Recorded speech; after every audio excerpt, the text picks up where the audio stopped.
말씀을 함께 나누도록 하죠. 오늘 주신 하나님의 말씀은 열왕기하 5장 1절로부터 7절까지의 말씀입니다. 열왕기하 5장 1절로부터 7절까지의 말씀을 교독해서 말씀을 함께 봉독하도록 합니다. 아람 왕의 군대 장관 나아만은 그의 주인 앞에서 크고 존귀한 자니 이는 여호와께서 전에 그에게 아람을 구원하게 하셨습니다. 그는 큰 용사이나 나병 환자더라.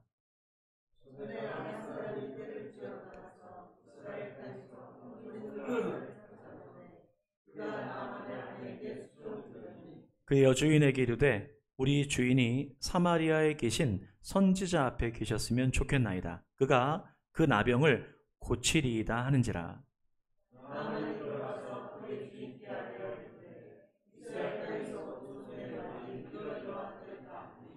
아람 왕이 이르되 갈지어다. 이제 내가 이스라엘 왕에게 그를 보내리라 하더라. 나아만이 곧 떠날새 은 10달란트와 금 6,000개와 의복 10벌을 가지고 가서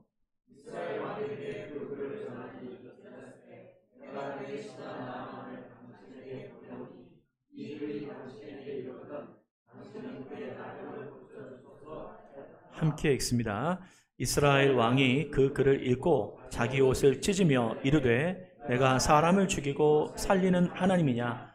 그가 어찌하여 사람을 내게로 보내 그의 나병을 고치라 하느냐? 너희는 깊이 생각하고 저 왕이 틈을 타서 나와 더불어 시비하려 함인 줄 알라 하니라. 아멘. 네, 오늘 어린 소녀라고 하는 제하로 우리 장석진 선교사님께서 말씀 전해 주시겠습니다.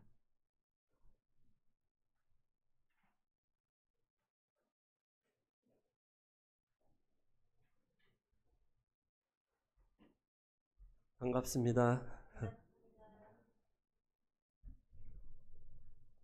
제 생각에는 제가 최초로 앉아서 하는 설교일 것 같아요. 네, 그런데 하나님의 은혜를 나누면은 자세와 상관이 없습니다. 우리가 꿈꾸는, 우리 선교지에서 꿈꾸는 모델이 되는 예배하는 카페 공간의 교회, 우리가 늘 이렇게 하기를 바라고 꿈꾸고 기도하고 있는 우리 또 변두리 교회에 와서 하나님의 말씀을 같이 나누게 되어서 감사하고 또 개인적으로 굉장히 영광으로 생각합니다.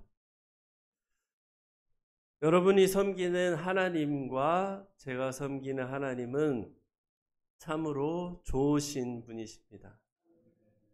그분은 우리를 생각하는 마음이 크시고 또 우리를 향한 격려와 또 우리를 향한 사랑이 멈추지 않고 있습니다. 우리가 세상에 살기 때문에 우리는 세상의 가치관에 영향을 많이 받습니다. 세상의 가치관은 성공과 실패에 관심이 많아요. 우리가 투자한 만큼의 어떠한 가치를 내고 있는가, 노력하고 시간을 바친 만큼의 결과를 우리가 가져가고 있는가, 여기에 굉장히 관심이 많습니다. 그래서 저는 비록 짧은 선교지의 시간을 보냈지만 우리 선교사님들도 내 삶을 바쳤는데 눈에 보일 만한 열매들이 있었는가, 또 내가 우리 교회에 보고할 만한 결과가 있었는가, 여기에 많은 관심과 또 신경을 쓰는 것도 사실입니다. 그런데 우리를 사랑하신 우리 하나님은 우리가 성공하느냐 우리가 실패하느냐에 보다 관심이 있진 않으세요. 우리 하나님은 우리가 하나님을 사랑해서 순간순간 순종하면서 살고 있는지, 하나님의 말씀을 사랑해서 그 말씀의 가치관을 따라가기를 기뻐하는지, 우리의 그 마음에 관심이 많으십니다. 우리가 크게 성공을 했어도, 우리가 눈에 보여지는 많은 것들을 이루었어도 그것이 우리에게 영광이 되고 하나님께 영광이 되지 않는 경우가 많이 있죠. 왜 그러냐면 주님을 사랑하고 주님을 향하여 마음을 말씀에 순종해 두면서 길을 걸어가는 것이 아니라 우리가 아까 얘기했듯이 세상의 가치관인 성공과 실패에 우리의 마음을 더 많이 둘 때에 우리의 방향성이 삐뚤어진 것입니다. 예전에 제가 그런 글을 읽은 적이 있습니다. 한 굉장히 크게 성공이라는 표현이 맞을까요? 큰 교회를 목회하시는 목사님의 그런 회고록인데 어떻게 해서 큰 교회를 하게 되셨냐는 질문에 어렸을 때가 아니죠. 전도사 때 열심히 본교회에서 봉사하는데 담임 목사님께서 너 같은 놈은 죄송합니다. 그 있는 그대로 너 같은 놈은 하나님께 쓰임 받을 수 없다. 그런 자세로 안 된다고 면박을 주셨나 봐요. 많이 사람들이 있는 가운데서. 그래서 이분이 이를 갈면서 내가 큰 교회를 만드나 안 만드나 한번 보자 하는 그런 각오로 열심히 해가지고 큰 교회를 이루셨대요. 근데 어느 날 열심히 기도하다 보니까 하나님이 나와 상관없는 목회를 했다는 마음을 주셔가지고 그 교회를 내려놓으시고 다시 하나님이 원하시는 그런 목회를 하신다는 글을 읽은 적이 있습니다. 우리 하나님이 변하시거나 하나님이 사랑이 작아지시거나 하나님이 우리에 대한 관심과 함께 해주시겠다고 하신 약속이 없어졌기 때문에 우리의 마음이 낙답되는 것이 아닙니다.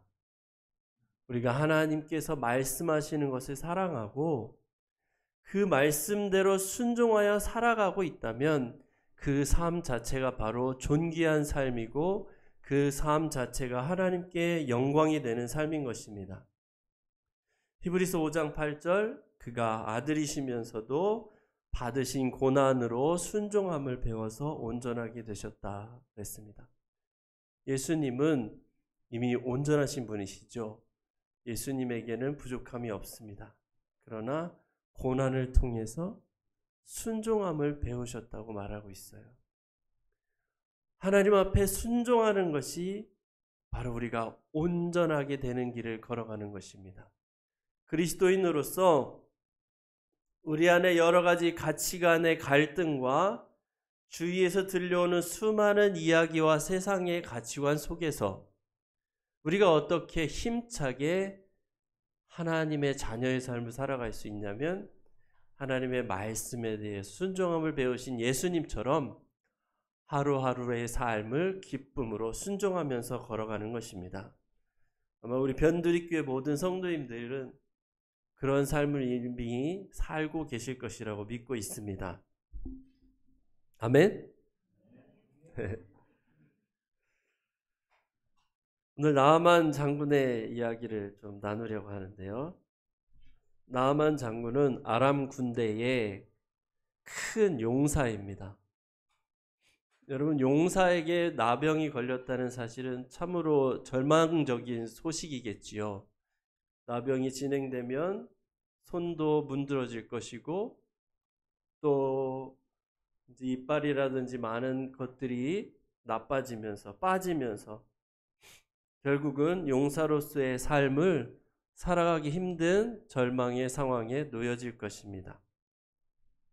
오늘 말씀을 보면 이 나아만이 치유받았다는 사실을 여러분 다 알고 계시죠? 교회에 다니다 보면 꽤나 유명한 몇 가지 치유 사건 중에 하나인 것입니다. 그런데 그 치유 과정이 재미있습니다. 2절 말씀 보시면 전에 아람 사람이 떼를 지어 나가서 이스라엘 땅에서 어린 소녀 하나를 잡아왔습니다. 그 어린 소녀의 역할은 뭐냐면 나아만의 아내를 수종드는 것입니다. 3절에 그 여종이 이렇게 말합니다. 여주인에게 이르되 우리 주인이 사마리아에 계신 선지자 앞에 계셨으면 좋겠나이다. 그가 그 나병을 고치리이다. 이렇게 말합니다. 여러분 어떠세요? 이 말씀을 생각해 보면 나아만 장군이 이스라엘로 이제 병을 고치러 떠나기로 결정을 하죠. 그 결정을 하게 된 유일한 이유가 뭐예요? 그 집에 있는 어린 소녀가 말했다는 거예요.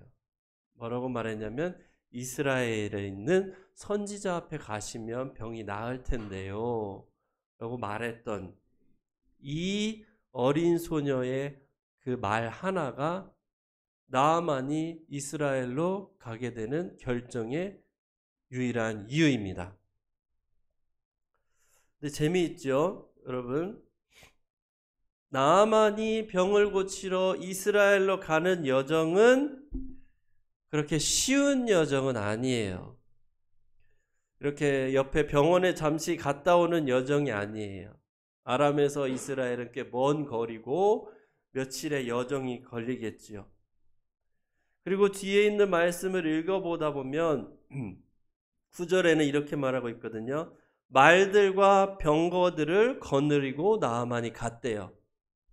그리고 그 전의 말씀을 살펴보면 아람 왕에게 가서 이야기하고 허락받고 이스라엘 왕에게 전해지는 글을 가지고 가거든요. 그러니까 나아만이 이스라엘로 병을 고치러 가는 과정은 그냥 몰래 혼자 갔다 오는 과정이 아니라 나라와 나라의 관계도 있는 여정이고, 왜요? 전쟁 중이고 싸우기도 하는 민족들의 사이고요. 또 가면서 많은 사람들을 데리고 가는 그런 여정입니다. 그런 여정을 떠나야 하는 그 결정을 하는 중요한 이유가 그 집에 살고 있는 어린 소녀의 한 말이었다는 거예요. 그 말은 그렇게 유창한 말이 아니라 이스라엘에 있는 선지자 앞에 있었으면 좋겠다는 그런 말입니다. 여러분이 나아만 장군이나 아내라고 한번 생각해 보십시오. 집에 이스라엘에서 잡혀온 어린 소녀가 있어요. 나아만 자기가 고통당하는 것을 보고 이 소녀가 말을 한 거예요. 자, 여러분의 생각에 그 소녀가 믿을 만한 소녀야지 그 말을 믿겠어요? 잘 말한 거죠, 제가? 믿을 만한 소녀의 말이야지 믿겠어요? 믿지 않을 만한 소녀의 말이라 안 믿겠어요? 네, 믿을 만한 소녀의 말이겠지요. 여러분 묵상해 보면 그 소녀가 그 집에서 어떻게 했을까?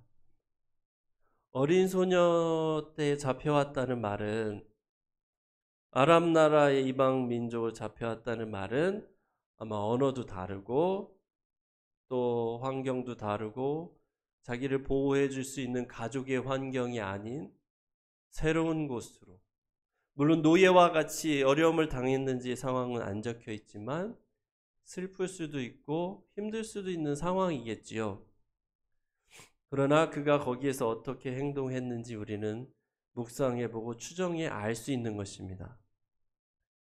이전에 필리핀에 단기 선교를 갔던 적이 있는데 신학교를 하시는 선교사님을 만난 적이 있어요. 현지 신학생들 도와주는 방법이 재정을 주는 방법도 있었고, 또 그냥 장학금을 주기보다는 집으로 불러서 이제 선교 활동에 필요한 업무들을 돕게 해서 이렇게 후원을 해주시는 방법도 쓰고 있었어요. 근데 어느 날부터 자꾸 조그만 거 하나가 없어지는 거예요. 연필이라든지 지우개 또는 포크. 그래서 실수겠지 이렇게 하다가 점점 누가 왔다 간 날만 없어지면 사람이 어떻게 되죠? 의심하게 되잖아요. 그래서 기도하면서 의심하기도 싫고, 그래서 택한 방법이 뭐냐면 어디를 가든지 쫓아다니면서 보는 거예요. 부엌에 가서 설거지하면 괜히 말 걸고 쳐다보고 못 가져가게 한다고. 이런 일이 있을 수 있겠죠. 제가 말씀드리는 것은 그 사람이 잘못했다는 것을 말하려는 것이 아니라 사람의 말을 신뢰한다는 것은 그 사람의 행동을 신뢰할 수 있다는 말인 것입니다. 어린 소녀가 어떻게 행동했을까? 매일매일 울고 매일매일 슬퍼하는 시간만을 보냈을까? 아무래도 제가 보기에는 그 주인들이 인정할 만한, 그 말을 신뢰할 만한 정직과 성실함으로 행하지 않았을까 생각됩니다. 어렸을 때 잡혀간 성경의 대표적인 또 인물들은 요셉과 다니엘, 이런 사람들이 있죠. 결론적으로 보면 여러분, 요셉과 다니엘 그 친구들, 주인들에게 인정을 받았습니까? 안 받았습니까? 인정을 받았죠. 하나님의 도우심이기도 하지만, 물론 하나님의 은혜입니다. 그러나 그들이 그곳에서 어떻게 행했는지를 성경은 말하고 있습니다. 선교지에 있다 보면 독특한 이야기를 많이 듣습니다. 특히 선교지 나라 상황에 따라 그 나라의 법에는 이상한 법들이 많아요. 저희 말레이시아는 그 이슬람 법인 샤리아 법을 나라의 최고 국법으로 두는 나라입니다. 그래서 이슬람의 태형이라고 아십니까? 죄 지은 사람 엉덩이 때려가지고 그냥 근데 회초리 정도가 아니라 쓰러질 정도로 때리는 그런 법이 존재하고, 이슬람에게 뿐만 아니라 다른 사람에게 전도하는 것이 금지되어 있습니다. 이슬람이 전도하는 건 됩니다. 근데 다른 종교가 전도하는 건 안 돼요. 그 무슬림하고 결혼하려면 그 대상자가 남자든 여자이든 본인이 이슬람으로 개종해야지만 결혼할 수 있습니다. 그래서 여러분 아이디 카드 신분증에 보면 종교를 쓰게 되어 있습니다. 그래서 한 분이 무슬림에서 개종해서 기독교 목사님이 되셨는데 굉장히 목회를 잘 하셔가지고 한 300~400명 모였어요. 그랬더니 나라에서 내가 나라에서 10억을 상당의 그 돈을 줄 테니 인도네시아로 가라. 목회도 잘하는데 인도네시아 가면 더 잘하지 않겠냐. 그렇게 꼬셨다고 하죠. 그렇게 하는 그런 나라입니다. 그런데 여러분, 그러면 그 나라의 모든 법이 이슬람에게 맞춰져 있다고 해서 저희들이 그 나라에 가서 사는데 그 나라의 국회의원들, 공무원들, 경찰들, 군인들 그 나라의 법을 따라야 할까요? 안 따라야 할까요? 헷갈리시죠? 답이 한참 무슬림이라고 얘기했는데 그 나라 법을 따르면 무슬림의 법을 따르는 거니까 이거 우상 숭배야? 막 이런 이야기들 듣습니다. 당연히 따라야 합니다. 그 나라의 법을 따라야 합니다. 그렇다고 우리가 우상 숭배하는 것이 아닙니다. 우리가 하나님을 사랑하고 하나님께만 예배합니다. 그렇지만 그 나라의 사람들을 존중합니다. 그 사람들이 결정하는 것들을 존중하고 살아갑니다. 어떤 분들은 다 무시하고 싶어 합니다. 나는 신실한 그리스도인이야. 나는 무슬림의 법을 따를 수 없어. 라고 말하기도 합니다. 여러분, 요셉과 다니엘 어떻게 했을까요? 이방 나라로 잡혀갔죠? 하나님 안 섬기는 그 나라에 하나님을 안 섬기는 주인을 대했어요. 어떻게 했을까요? 나는 하나님을 섬김으로 그 사람들을 무시했을까요? 아닙니다. 하나님을 섬기는 마음의 중심이 변하지 않으므로 우상 숭배하지 않으면서도 자신의 주인을 향하여 섬김과 성실함으로 자신의 역할을 한 것입니다. 우리가 그리스도인들인데요. 우리가 믿지 않는 사람을 향하여 어떠한 마음으로 그들을 섬기시겠습니까? 다른 종교를 섬기는 이방 민족들을 향하여 어떠한 마음으로 우리가 행해야 합니까? 우리는 그리스도인이고 구원받은 사람들이기 때문에 그들보다 위에 있습니까? 여러분, 확실히 알아야 되는 것은 하나님의 사랑은 그리스도인들에게만 더 많은 사랑을 주시는 사랑이 아닙니다. 하나님은 모두에게 동일하게 사랑하십니다. 그리고 우리가 그들을 섬기기를 원하십니다. 우리가 그들을 존귀한 자로 여기고 그들에 향하여서 사랑을 보여줄 때 하나님이 영광을 받으시는 것입니다.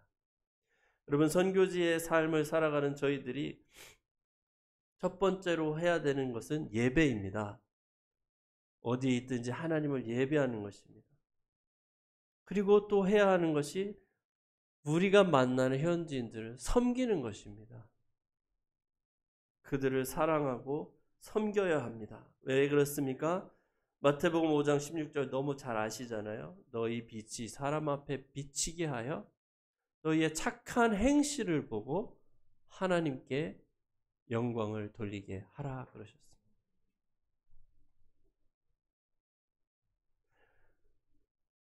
우리가 세상으로부터 인기가 꼭 있을 필요는 없습니다. 왜냐하면 세상은 옳지 않은 상황에 인기를 가져다 주기도 합니다. 그러나 세상 사람들로부터 손가락질을 받기보다는 인정을 받을 수 있습니다. 이게 바로 그리스도인들이 나아가야 될 길입니다. 세상의 소금이라고 말씀하셨고 맛을 잃으면 밖에 버려져 밟힌다고 했습니다. 우리가 맛이 있으면 밟힐 이유가 없습니다. 그러나 우리가 맛을 잃으면 세상에 밝히게 되죠. 지난주에 한 책을 읽었습니다. 아버지께서 이제 오니까 읽어 하고 하나 던져주시면서 책을 주셨어요.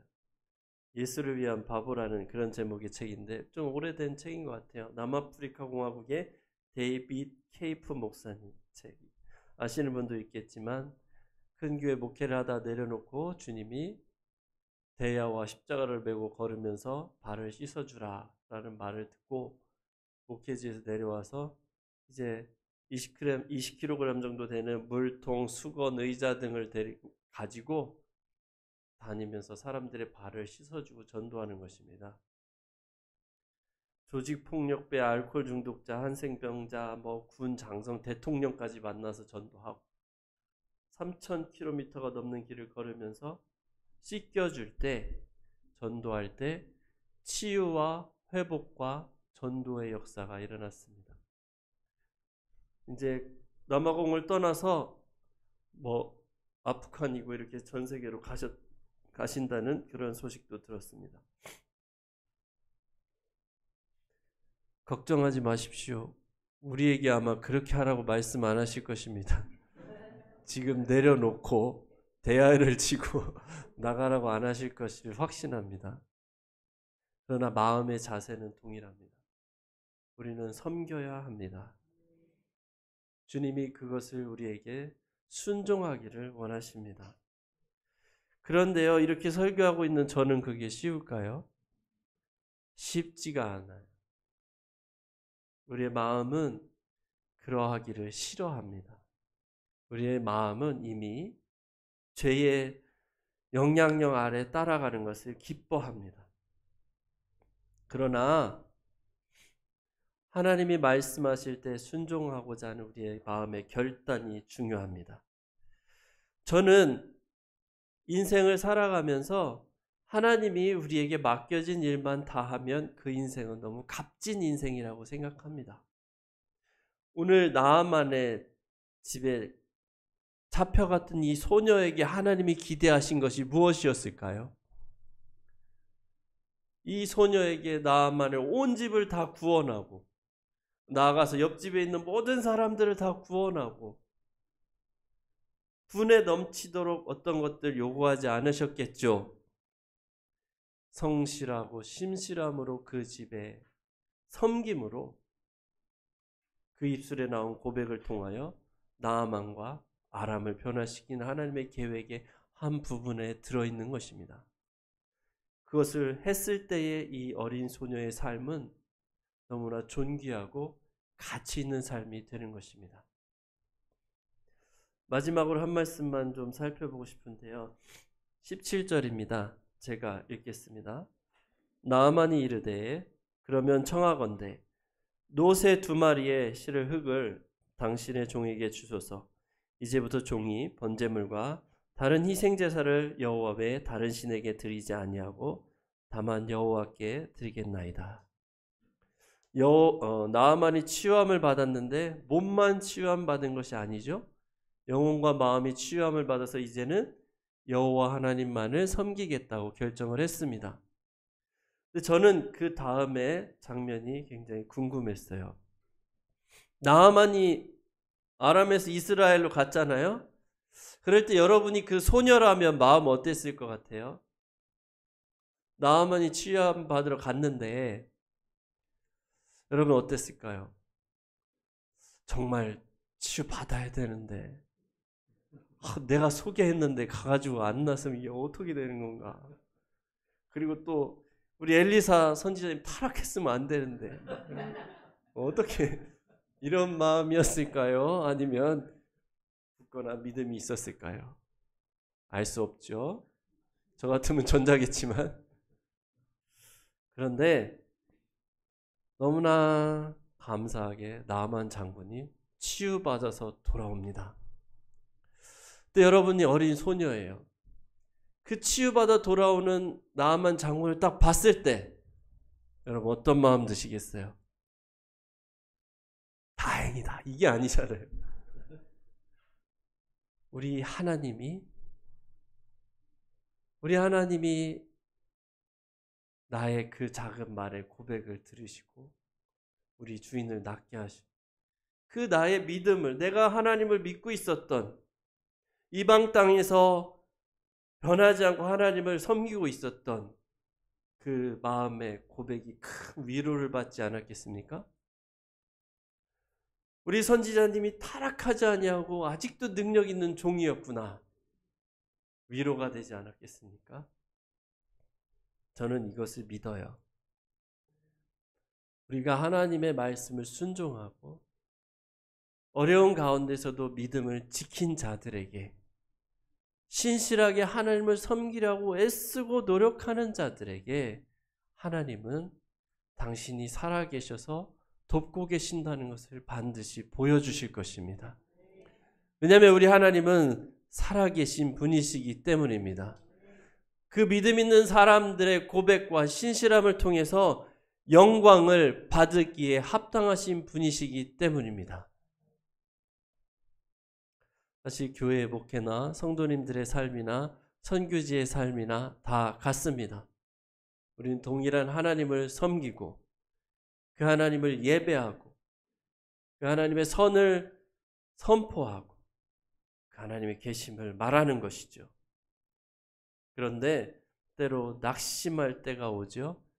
그래서 말하죠. 형제들아, 너희는 선을 행하다가 낙심하지 말라.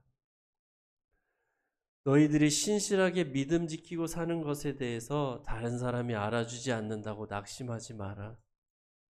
순간순종 하나님의 말씀을 선택해 나가는 것에 대해서 낙심하지 말아라. 내가 알고 있고 반드시 내가 그것에 대하여 영광을 받으리라. 우리가 어떻게 하나님을 영화롭게 할 수 있습니까? 삶의 순간순간에서 성실함으로, 진실함으로 선을 행하십시오. 하나님의 말씀을 따라 순종하기를 기뻐하십시오. 그것이 바로 우리의 미약한 삶을 통해서 하나님을 영화롭게 하는 삶이 되는 것입니다.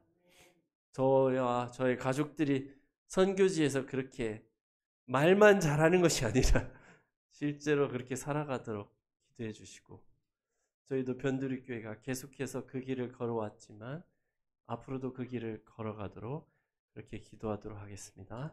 기도하시겠습니다. 하나님 아버지, 감사합니다. 우리의 삶에 믿음을 지키기 위해 걸어갈 때 때로 낙심하고 힘든 일이 있을 수 있지만 하나님께서 다 기억하여 주시고 우리의 삶을 통하여 하나님 영광 받으시는 줄로 믿습니다. 우리 귀한 변두리 교회와 우리 목사님과 사모님 그리고 모든 성도님들 가운데 하나님의 은혜가 가득 넘쳐서 이 교회를 통하여 주님 큰 영광 받아 주옵소서. 아멘. 예수님의 이름으로 기도합니다. 아멘. 아멘.